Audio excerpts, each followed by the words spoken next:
have a high price markup, and obviously the food is good, but I feel like the venue itself, like, it's not an upscale place. Review on the food, the atmosphere, just everything. So I sort of went there like I wasn't actually too hungry. I find that my taste buds and my stomach is best when I'm basically starved, because they're 12 on the dot. So I didn't have much time for my stomach to marinate, but I knew I just had to get the content out for you guys. There wasn't much service, like it wasn't very conversational or anything like that, but I will actually put that on myself for two reasons. Because I was literally their first customer, so it's a privilege to be their first customer. But I feel like, you know, the staff sort of need to get to the crux of things. Like, sure, it's not like 7 or 8 a.m. in the morning, but I understand that if it was 6 p.m. Busting restaurant, I feel like the vibes would have been completely different. I almost felt like all eyes were on me, but it's naturally expected. Like, you see someone coming in by themselves and they're just like recording every tapas, and you know, with Andorran influence in the dishes and stuff. So truthfully, I've tried tapas like plenty of times, but I've actually had proper Spanish style tapas in Tenerife itself, so it's not a new cuisine that I've tried, but it's still nice obviously go through the countries alphabetically, see what every country and culture has to offer. The hospitality in general, I sort of went with a preconceived notion, which is kind of true. Like, Spanish people can be racist, not all of them, but some of them, and especially when they are, even if it's in ignorance, they can be really racist.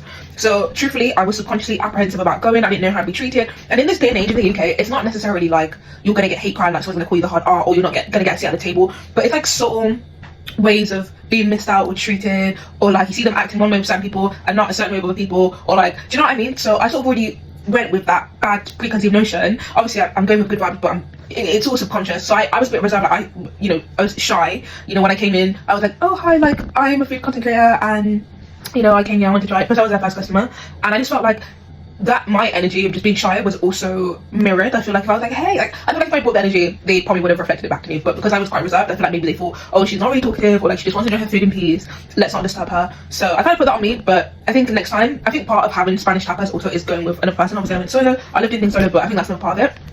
Now, some critiques, some things that I thought. Now, so I just feel like, obviously it's in London Bridge, it has very much London Bridge prices, but I just feel like patatas bravas being like £7 or however much that it is, you know, a slice of cheesecake being £8, you know, a bottle of still water being almost £5. Like, it's just so much, and then on top of that the service charges added.